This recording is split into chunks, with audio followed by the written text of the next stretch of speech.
तो मैं रात को लगभग 1-2 बजे तो इनको कॉल कर ही देता था, जब नींद नहीं आती तो मैंने कहा क्या हुआ इस मामले में? तो ये बहुत रोते हुए मुझे कहते थे, यार छोटे साहब मेरी कोई सुन नहीं रहा है, मैं परेशान हो गया हूँ थाने जा के, कोई सुन ही नहीं रहा है, मतलब फ़ोन पे बात ही नहीं कर रहे हमसे। मैंने कहा ऐसी परिस्थिति में अब क्या कर सकते हैं?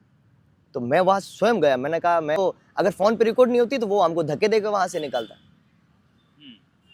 कहीं ना कहीं एक एलिगेशन है जो लगता नजर आ रहा है कि छोटू सिंह जी रावना हैं जो इस आग में कूदे हैं, वरना ये मामला कहीं ना कहीं ठंडा हो जाता है। एक तरह सा लग रहा है कि यार अगर आप राष्ट्रवादी हैं तो कोई भी अधिकारी आपको कुछ भी बोल सकता है, क्योंकि अगर छोटू सिंह रावना को कुछ बोला जाता है तो जाहिर सी बात है एक नॉर्मल से आदमी को क्या बिहेव होगा, क्या कोलायत की जनता। आप देख रहे हैं कि वहां पर न्याय की जो है वो भीख मांगने आते हैं लोग और उनका वो पूरा हो पाता है। आपको उम्मीद है जो नहीं, आपके साथ हुआ? नहीं हो सकता, किसी भी हालत में नहीं हो सकता। अगर मुझे बोल सकते हैं तो वो किसी को भी बोल सकते हैं। और जिस प्रकार से बोला है ना कि आपकी जाति अलग है, इनकी जाति अलग है, किसी भी हाल में वो लोगों के साथ इंसाफ करने योग्य है ही नहीं। किस प्रकार से इंसाफ करेंगे? हर जाति के लोग। क्या आप आरएएस, शिक्षक, रीट, पटवार, वीडियो, सीईटी, एसएससी इत्यादि प्रतियोगी परीक्षाओं की तैयारी का विचार कर रहे हैं? तो बीकानेर की बेस्ट कोचिंग श्रीराम क्लासेस में आपका स्वागत है, जिसकी टीम ने दिए हैं बीकानेर में सर्वाधिक सिलेक्शन। यहाँ आपको सिलेबस के according classes, printed notes, test series तथा सिलेक्शन तक मिलेगी पूरी गाइडेंस। नए बैच में प्रवेश के लिए कॉल करें या ऑफिस विजिट करें। एड्रेस नोट करें, श्रीराम क्लासेस, डूंगर कॉलेज के पास, जेएनवी कॉलोनी, बीकानेर। सुप्रभात, नमस्कार। राष्ट्रवादी कलाकार को भजन का सम्राट कहा जाता है।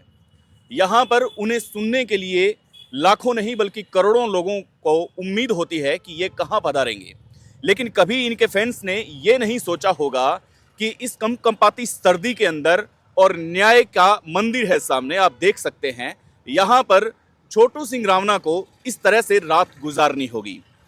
एक प्रश्न चिन्ह खड़ा होता है, जाति पर जब बात आती है तब प्रशासनिक चिन्ह कई बार घेरों में आ जाते हैं, फिर वो अपने सर खुजलाते हुए भी नजर आते हैं। ऐसे में क्या हमारी भारतीय न्याय संहिता ये कहती है कि कोई कलाकार किसी का भाई नहीं हो सकता? यहाँ पर अगर धार्मिक भावनाओं की बात करें तो कई बार एलिगेशन इस तरह के लगाए जाते हैं कि आप धार्मिक भावनाओं को आहत करते हैं, लेकिन क्या उन अधिकारियों पर गाज गिरेगी जो हकीकत में ही धार्मिक नहीं बल्कि जातिगत समीकरण में बांटते हुए नजर आते हैं? दुर्गा कंवर को न्याय दिलाने के लिए कैसी रही रात? क्या इस कलाकार ने कभी ऐसा सोचा होगा? जिस बीकानेर को बीकानेर का संभाग मुख्यालय कहा जाता है, यहाँ पर छोटी काशी के नाम से इसको जाना जाता है, क्या इस छोटी काशी में ऐसा मोमेंट भी आएगा जिनको लोग सुनने के लिए करोड़ों निगाहें तरसती है? आज इनके दर्शन इस प्रकार से होंगे। आप पीछे का व्यू देख सकते हैं, भाई है, पिताजी है, पूरा परिवार है जो इनके साथ जुड़ा हुआ है। मैं इनसे बात करूंगा। नमस्कार सर, क्या हाल चाल है आपके? नमस्कार। रात कैसी गुजरी सर? आप एक बहन के न्याय के लिए यहाँ बैठे हैं। रात हमारी न्याय की उम्मीद में गुजरी है। ठंड भले ही थी पर ठंड का हमारे ऊपर कोई असर नहीं हुआ है, क्योंकि हमारा ध्यान ठंड पे है ही नहीं। हमारा ध्यान हमारी बहन की आखिरी इच्छा पे है।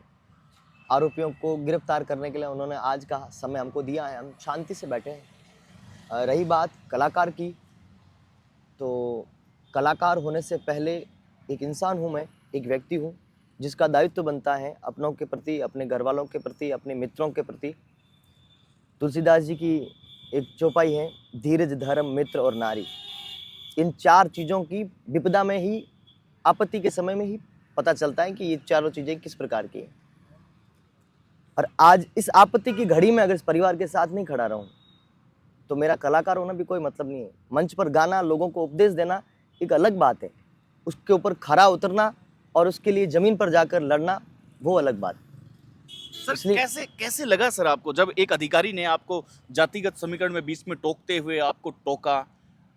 अधिकारी ने ये तक नहीं सोचा कि आपके करोड़ों फैंस हैं और कोई कलाकार की कोई जाति नहीं होती, वो किसी के साथ भी धर्म की रक्षा करने के लिए खड़ा रह सकता है। या तो फिर आपका जो स्टेटस है वो मुझे याद आता है कि या फिर दुर्गा माता को पूजना बंद कर दें जब इस प्रकार की बातें होती है। बिल्कुल सही बात। हाँ, देखो, मैं जब मुझे सांगू बनाने कॉल किया, 4 दिन तक मैंने प्रतीक्षा की। मैं रात को लेट नाइट तक मुझे नींद नहीं आती थी इसके कारण, तो मैं रात को लगभग 1-2 बजे तो इनको कॉल कर ही देता था जब नींद नहीं आती। तो मैंने कहा क्या हुआ इस मामले में? तो ये बहुत रोते हुए मुझे कहते थे, यार छोटे साहब मेरी कोई सुन नहीं रहा है, मैं परेशान हो गया हूँ थाने जा के, कोई सुन ही नहीं रहा है, मतलब फ़ोन पे बात ही नहीं कर रहे हमसे। मैंने कहा ऐसी परिस्थिति में अब क्या कर सकते हैं? तो मैं वहाँ स्वयं गया, मैंने कहा मैं देखते हैं ऐसा कैसे हो सकता है। तो मैं वहाँ जब गया तो उस अधिकारी उस कार्यालय में एक आदमी को अंदर जाने दे रहे हैं, बाकी वालों को बाहर रख रहे हैं। मतलब ऐसा ऐसा वहाँ पर माहौल बनाया जा रहा है जैसे पीड़ित परिवार को डराने का, धमकाने का जैसा कोई माहौल चल रहा है। जैसे मैं अंदर गया तो उन्होंने काफ़ी देर तो हमसे बात तक नहीं करी, और जब बात करी तो उनका बात करने का रवैया ऐसा था जैसे वो हमको किसी प्रकार से धमकाना चाह रहे हैं। अरे हम न्याय मांगने के लिए आए हैं, हम आपसे न्याय की उम्मीद लेके आए हैं। तो तब वहाँ मुझे पता चला कि कहीं ना कुछ अंदर भीतर घोटाला है और कोई ना कोई इनके ऊपर दबाव डाल के इनको दबाने की कोशिश की जा रही है। तब जैसे ही मैंने उनसे ये पूछा तो फिर वो भड़क गए, बोले तुम इसके साथ कैसे खड़े हो सकते हो। उस टाइम मुझे बहुत ख़राब लगा। आज कई ऐसे बहनें होगी जिनका कोई भाई नहीं है, कई ऐसे परिवार होंगे जिनके आगे पीछे कोई नहीं होगा। क्या उनके लिए कोई खड़ा नहीं हो सकता? आप किसी को भी जाति पूछ लोगे या आप पूछ लो, सब अलग अलग जातियों के लोग बैठे हैं। ये जाति का बंधन, न्याय के ऊपर जाति का बंधन नहीं लगता है। क्षत्रिय शब्द जो सिर्फ राजपूत के लिए नहीं है, किसी जाति के लिए नहीं है। जो लड़ता है उन सब के लिए क्षत्रिय शब्द यूज होता है, और लड़ने वाला ही क्षत्रिय है। तो मैं निवेदन करूंगा जितने युवा हैं, अब आप कह रहे हो कि लाखों लोग सुनने के लिए आते हैं, सुनना और सुनकर उतारना, इन दोनों में बहुत फ़र्क होता है। मैं बीकानेर में कल से यहाँ पर बैठा हूँ, बहुत सारे लोग मिलने के लिए आए हैं, बहुत सारे लोगों युवाओं ने कहा है कि आवश्यकता पड़ने पर हम आएगी। फिर भी मैं आप बीकानेर के युवाओं से निवेदन करूँगा, ये न्याय की जगह है और जो लड़ता है वही क्षत्रिय होता है। जाति से कोई बड़ा नहीं होता, और बड़ा होता है व्यवहार से और अपने कर्म से। छोटू सिंह जी, जब आप न्याय की एक गुहार करते हुए नजर आ रहे हैं, कल मैं प्रशासनिक उन अधिकारियों के खेमे में बैठा था कुछ देर, ये बतलाने की, ये ढूंढने की कोशिश कर रहा था कि क्या इनको गलती फील हो रहा है। हालांकि जो मुख्य अधिकारी हैं उनको छोड़ करके जो बाकी नीचे के तबके के जितने भी हैं उन सबको ये गलती फील हो रहा है, और कहीं ना कहीं अंदर से आपका सपोर्ट कर रहे हैं कि यार वो अपने स्टैंड के साथ खड़े हैं। क्या उन अधिकारी ने, जिनकी बात हो रही है, सीओ सर्किल की बात हो रही है, क्या उन्होंने फ़ोन से आपसे राब्ता करने की कोशिश की उसके बाद में कि यार जो हुआ वो हुआ, चलो भावनाओं में उत्तेजित होकर बोला, आपके भावनाओं को ठेस पहुंचे तो माफ़ी, ऐसा कुछ हुआ आपके साथ? नहीं, ऐसा कुछ भी उन्होंने नहीं बोला, ना मेरे पास उनका कोई कॉल आया। वो खुद इस चीज़ को सीरियस नहीं ले, वो उनको पता है हमारे पीछे बहुत बड़ा पावर है। क्या फ़र्क पड़ेगा जाति के नाम पे वो कितने लोगों का शोषण करते होंगे, जाति के नाम पे लोग कितने लोगों का अत्याचार। जब मुझे बोल सकते हैं तो आप सोचिए, गरीब आदमी जो बस में बैठकर या ऑटो में बैठकर उनके पास जा रहा है, उनके साथ तो वो क्या करते होंगे, उनसे तो बात ही नहीं करते होंगे। ये तो मेरी बात फ़ोन पे रिकॉर्ड ही है इसलिए, बाकी तो अगर फ़ोन पे रिकॉर्ड नहीं होती तो वो हमको धक्के देकर वहाँ से निकालता। कहीं ना कहीं एक एलिगेशन है जो लगता नजर आ रहा है कि छोटू सिंह जी रावना हैं जो इस आग में कूदे हैं, वरना ये मामला कहीं ना कहीं ठंडा हो जाता है। एक तरह से ये फेवर है, दूसरे तरीके से ये एक एलिगेशन लगाया जा रहा है। तो आप स्पष्ट करें कि आपका जो आप ड्राइवर हैं, मैं भी उनसे मिल चुका हूँ, रास्ता कर चुका हूँ उनसे, उनके साथ आपका क्या संबंध है, कितने साल का आपका संबंध था, ये आप क्लियर करें ताकि लोगों को समझ में आए कि आप यहाँ पे रात्रिगत से यहाँ क्यों बैठे हैं। देखिए, गाड़ी चला रहे हैं मेरी वो, पर वो उनको ड्राइवर तो नहीं कह सकता क्योंकि मेरे भाई हैं। गाड़ी इसलिए चलाते हैं वो क्योंकि उनको मेरी फिक्र है कि मैं आपको सही सलामत, सही सुरक्षित ले जा सकता हूँ। मैं पिछले 5-6 वर्षों से इस परिवार से जुड़ा हुआ हूँ। मैं पहले भी कह चुका हूँ, उस बहन को मैंने अपने हाथों से विदा किया है। जो लोग कह रहे हैं ना इस आग में कूदे हैं, मैं इस आग के अंदर सब चीज़ें जलाने के लिए तैयार हूँ। मुझे फिक्र नहीं है मेरी गायकी की, मेरी प्रतिष्ठा की, मेरे पीछे कितने लोग हैं या आगे भविष्य में मेरे साथ क्या हो, मैं उस चीज़ की फिक्र नहीं करता। आज मैं मेरे परिवार के साथ खड़ा हूँ, आज मैं मेरी बहन के साथ खड़ा हूँ, वो मैं हर हालत में खड़ा हूँ। और वो लोग मुझे इसलिए कॉल नहीं करते, उनको पता है कि इसने जो निश्चय किया है इसके ऊपर वो अटल है। चाहे इस जगह बैठे बैठे मर जाएंगे पर उठेंगे नहीं जब तक न्याय नहीं मिलेगा। आपने पिताजी से बात करने की कोशिश की, वो क्या बता रहे हैं आपको? भाई से आपने बात करने की कोशिश की, क्या अंदरूनी मैटर को आप समझ पाए हैं? उनकी ओर से क्या रिप्लाई आ रहा है? क्योंकि सियाना पूरा गांव है, वो शांत है, अभी तक मुझे नहीं लग रहा कि कहीं न कहीं के साथ है। हालांकि कुछ लोग होंगे साथ में, तो आपको क्या लग रहा है कि वो किस चीज़ पे अड़े हुए हैं, प्रशासन किस चीज़ पे अड़ा हुआ है, आपकी कितने सूत्री मांग है और कितने सूत्री पूरी हो चुकी है अब तक? देखिए, हमारे जो सारे आरोपी हैं उनको अरेस्ट करवाने की मांग है। बाकी ना तो हमारी ऐसी किसी से कोई बात हुई है, और हम चाहते हैं कि सारे अपराधियों को आप गिरफ्तार कर लो, हम हमारे घर चले जाएंगे। हमारा आंदोलन करने का या किसी को भड़काने का या किसी के ऊपर आरोप लगाने का हमारा कोई उद्देश्य नहीं है। हम यहाँ राजनीति करने नहीं आए हैं, हम अपनी बहन के लिए यहाँ पे आए हैं और उसके साथ आखिरी दम तक खड़े हैं। जब तक आरोपी गिरफ्तार हो जाएंगे तो हमारी बहन की आखिरी इच्छा पूरी हो जाएगी और उसके बाद जो कोर्ट करेगी वो तय होगा।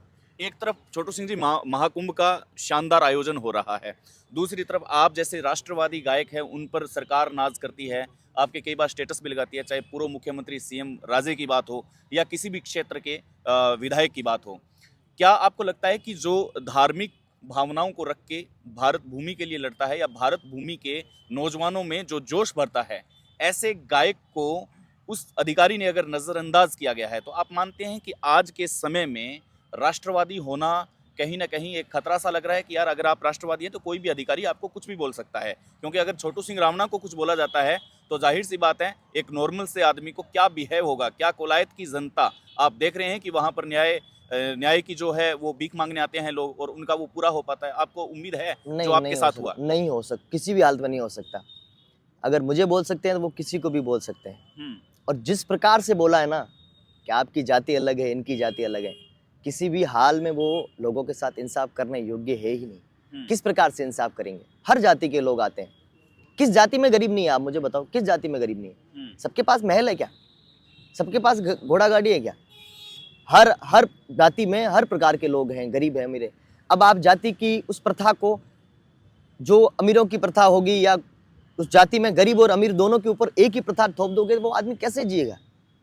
और मुझे नहीं लगता ये इस प्रकार से, अगर ऐसी व्यवस्था है तो फिर ये लोग न्याय करते होंगे। अभी तक आप देख लो, उन अधिकारियों के खिलाफ भी कोई एक्शन नहीं लिया होगा सरकार ने। जब इतनी चीज़ है, पूरे राजस्थान में ये बात पहुंच चुकी है, फिर भी सरकार ने कोई इसके ऊपर एक्शन नहीं लिया है। अंतिम प्रश्न है मेरा, अगर मांग नहीं मानी जाती है आपकी सारे आरोपियों को गिरफ्तार करने की, तो फिर क्या छोटू सिंह रावणा यहाँ आने वाले दिनों में इसी जगह स्थायी रूप से यहाँ पर रहेंगे, विलम्ब रहेंगे? देखो, पहली बात तो हमसे प्रतीक्षा नहीं होती किसी चीज़ की। इन्होंने जितना बोला है उतनी देर हम प्रतीक्षा कर लेंगे, फिर हम लोगों के बीच में आह्वान करेंगे। लोगों में न्याय के लिए, बहन के लिए आवाज़ उठाने की शक्ति है, तब वो यहाँ आएंगे, हम सब मिलकर न्याय लेंगे। वरना भाई ने बोल रखा है कि मैं यहाँ से वापस जिंदा जाऊँगा नहीं, बहन के लिए आया हूँ, अगर न्याय नहीं मिलेगा तो यहाँ पे अपनी मौत स्वीकार करके जाऊँगा।